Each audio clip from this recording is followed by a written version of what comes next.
हनीफ अब्बासी साहब का एक बयान आता है। हनीफ अब्बासी साहब उसमें कहते हैं कि इमरान खान साहब जेल के स्टाफ को गालियां देते हैं। उनका रवैया आज भी वही है जो बाहर हुआ करता था, वो तब्दील नहीं हो रहा है। इन लोगों का बस नहीं चल रहा कि इमरान खान अब तक जिंदा कैसे है।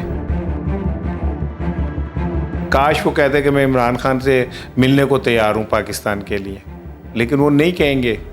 उनके भी बहुत सारे मसाइल हैं। आगे उनकी बेटी है जिसका फ्यूचर है वज़ीर आज़म पाकिस्तान का। क्या वो सिर्फ अपनी बेटी का फ्यूचर सिक्योर करने के लिए खामोश रहेंगे? ये सवाल ऐसे करेंगे कि अपनी बेटी का फ्यूचर सिक्योर करने के लिए 24 करोड़ लोगों का फ्यूचर तबाह कर देंगे। नहीं, वो फ़िज़ा जो हैं वो पहले तो मैं इसी बात पे हैरान हूँ कि कल तक वो नून लीग को गालियाँ देती थी, आज पीटीआई को गालियाँ देती हैं। मैं तो हैरान हूँ, लोग बदल कैसे जाते हैं इतनी जल्दी। किसी सहाफ़ी को कैसे किसी ने हक दे दिया है कि वो जो चाहे कह दे। ये गुलाम कभी आज़ाद नहीं होंगे। वो गुलाम कभी आज़ाद नहीं होते जिन्हें अपनी जंजीरों से मोहब्बत हो जाए। शाह महमूद कुरैशी के सरबराही में एक पीटीआई बनाई जाएगी। इजहार भी मुश्किल है, चुप रह भी नहीं सकते, मजबूर हैं उफ़ल्ला, कुछ कह भी नहीं सकते। डेली सोशल पाकिस्तान में खुश आमदीद। मैं हूं इमरान अली खान, सीनियर सहाफ़ी जर्नलिस्ट इसार राना साहब हमारे साथ मौजूद हैं। उस्तादों के उस्ताद हैं, हमारे भी उस्ताद हैं। अस्सलाम वालेकुम सर। हनीफ अब्बासी साहब का एक बयान आता है। हनीफ अब्बासी साहब उसमें कहते हैं कि इमरान खान साहब जेल के स्टाफ को गालियां देते हैं। उनका रवैया आज भी वही है जो बाहर हुआ करता था, वो तब्दील नहीं हो रहा है। उनकी सज़ा जिस तरीके से होनी चाहिए थी वैसी नहीं है। मुझे नहीं पता कि स्टाफ कौन से वाले को कह रहे हो। वहाँ तो 2-3 स्टाफ हैं। मुझे नहीं पता, हो सकता है हनीफ अब्बासी साहब कोई ना निकाल दियो मैसेज करके तो उन्हें नज़र आ रहा हो।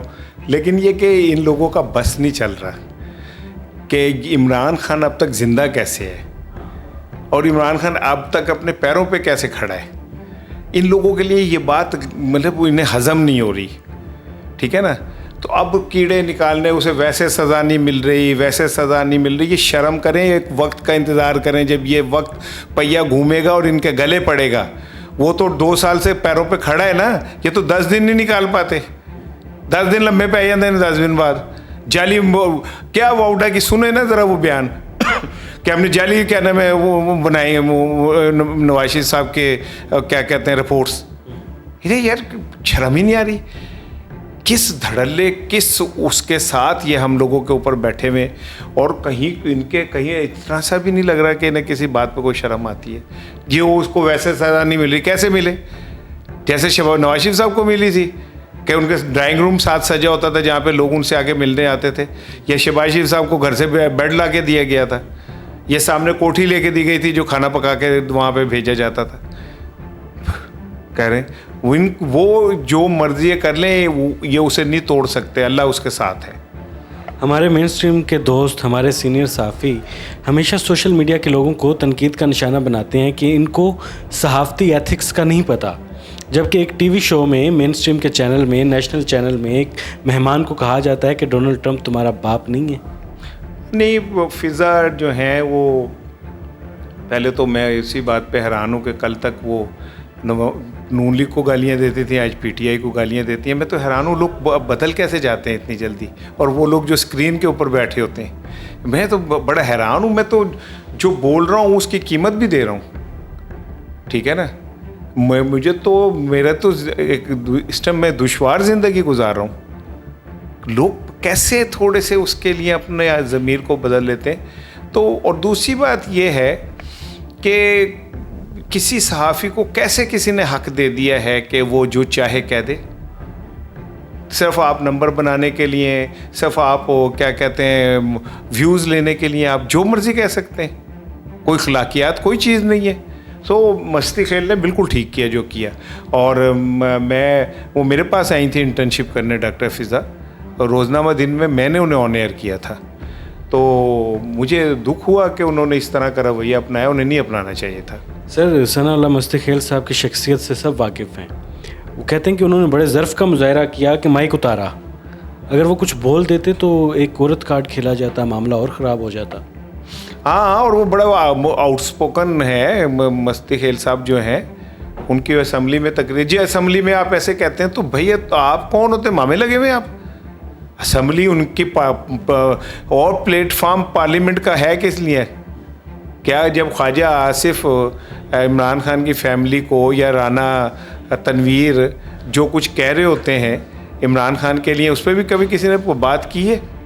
जी बंधु खैल ने ऐसे कह दिया तो यूँ है और आप कौन होते हैं भाई फैसले करने वाले? आपका काम है सिर्फ सवाल करना, आपका कोई काम नहीं कमेंट करना। सर मौजूदा पॉलिटिकल सूरत हाल देखें तो बाटा रेट पर सबको सज़ाएं हो गई, किसी को 10 साल सज़ा हो गई, किसी को 5 साल सज़ा हो गई, कोई लाहौर में मौजूद नहीं था लेकिन लाहौर के केस में उसको सज़ा हो गई, इमरान खान के पर्सनल बॉडीगार्ड को, पर्सनल सिक्योरिटी स्टाफ को भी।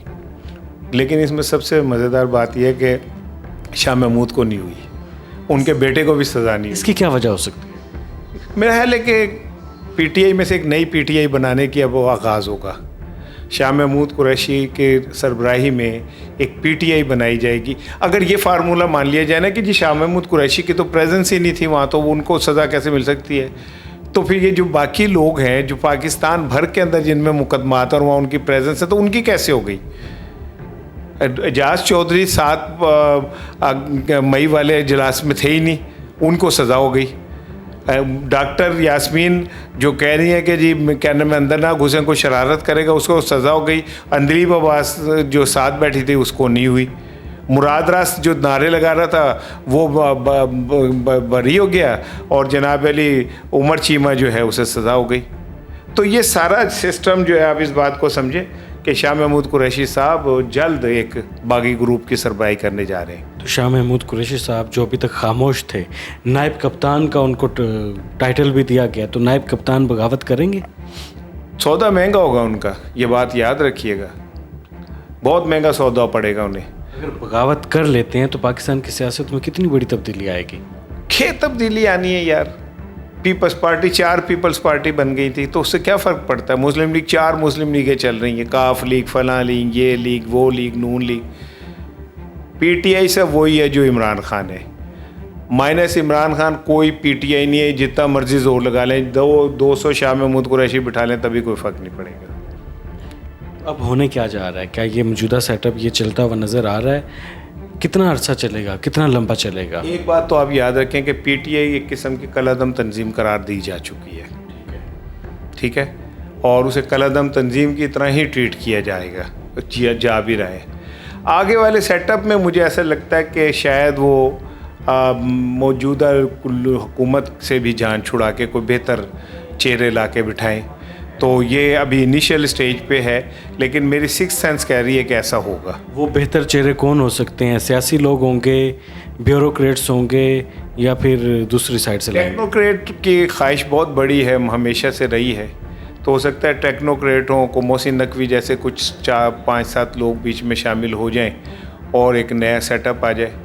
तो क्योंकि ख्वाजा आसिफ वाले मामले में ना, तो ये समझ लें ख्वाजा आसिफ जो है वो इमरान खान का बुज़दार है नवाज शरीफ के लिए। मामला कुछ और तरफ जाते नज़र आ रहे हैं मुझे। कहा जा रहा है कि नवाज शरीफ साहब मौजूदा सूरत हाल से खुश नहीं हैं, वो मौजूदा टाइम में हुकूमत से भी खुश नहीं हैं। तो फिर कर की सकते हैं वो, इतना कम अज़ कम इतना उनके पास मौका है कि वो खुश हो या ना हो, इससे ज़्यादा वो कुछ नहीं कर सकते। काश वो करते, काश इस मौके के ऊपर वो खड़े होकर कहते कि ये जो इनजस्टिस हो रहा है ये ठीक नहीं है, इमरान नवाज शरीफ का कद कहाँ से कहाँ चला जाता, लेकिन उन्होंने ऐसा नहीं किया। काश वो क्या ऐलान कर देते कि इमरान खान के ख़िलाफ़ जो केसेस सियासी तौर पे बने ये गलत हैं। काश वो कहते कि मैं इमरान खान से मिलने को तैयार हूँ पाकिस्तान के लिए, लेकिन वो नहीं कहेंगे। उनके भी बहुत सारे मसाइल हैं, आगे उनकी बेटी है जिसका फ्यूचर है वज़ीर आज़म पाकिस्तान का, और वो खामोश रहेंगे क्योंकि उन्होंने सारी ज़िंदगी यही सीखा है। क्या वो सिर्फ अपनी बेटी का फ्यूचर सिक्योर करने के लिए खामोश रहेंगे? ये सवाल ऐसे करेंगे कि अपनी बेटी का फ्यूचर सिक्योर करने के लिए 24 करोड़ लोगों का फ्यूचर तबाह कर देंगे? तो मेरा जवाब है हाँ। सर मौलाना फजलुर रहमान साहब को हम देखते हैं कि वो हुकूमत को खूब तनकीद का निशाना बनाते हैं, लेकिन जब हुकूमत पर मुश्किल वक्त आता है तो वो आकर वोट भी देते हैं। मौलाना को तो मैंने कभी भी इखलाकी तौर पे कोई ये नहीं समझा कि कोई बहुत आला किसी जगह पे बैठे हुए, वो इसी तरह के ही हैं। 50,000 का कालीन 500 में बेच के वोट लेते हैं, उन्होंने हमेशा ये किया, अभी वो यही कर रहे हैं। मौजूदा आपकी शायरी भी बहुत अच्छी है, तो मौजूदा सूरत हाल के हवाले से क्या कहेंगे? इजहार भी मुश्किल है, चुप रह भी नहीं सकते, मजबूर हैं उफल्ला, कुछ कह भी नहीं सकते। वाह वाह वाह। इसार राना साहब हमारे साथ मौजूद थे। मौजूदा जो सूरत हाल थी हमने कोशिश की कि इस पर तफसील से बात करें और सारा मामला पूरी कौम के सामने है। अगर टेक्नोक्रेट हुकूमत बनती है तो क्या कौम एक्सेप्ट करेगी?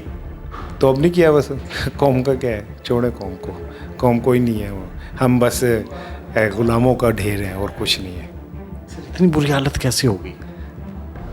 वक्त करता है परवरिश परसों, हादसा एकदम नहीं होता। वर्षे से ये मतलब पनीरी लगाई जा रही थी, अब ये गुलाम कभी आज़ाद नहीं होंगे? वो गुलाम कभी आज़ाद नहीं होते जिन्हें अपनी जंजीरों से मोहब्बत हो जाए। उनको जंजीरों से मोहब्बत होगी? सोने की जंजीरों से मोहब्बत हो गई। सोने की जंजीरें? सोने की जंजीरें ये टूटेंगे नहीं कभी? जो तोड़ेगा उसको फांसी दे देंगे, गोली मार देंगे या डाला जेल में बंद कर देंगे। यही चलता रहेगा सर? देखें कब तक चलता है, अल्लाह कब तक इस निज़ाम को ऐसे चलाता है। अल्लाह ताला जी हमारे मुल्क पर रहम करे, हमारी कौम पर, मुल्क पर सलामती वाला मामला फरमाए। इसार राना साहब हमारे साथ मौजूद थे। अल्लाह हाफिज़। नाज़रीन गिरामी, कबल आपसे एक गुजारिश है कि हमारे चैनल को सब्सक्राइब कर लें।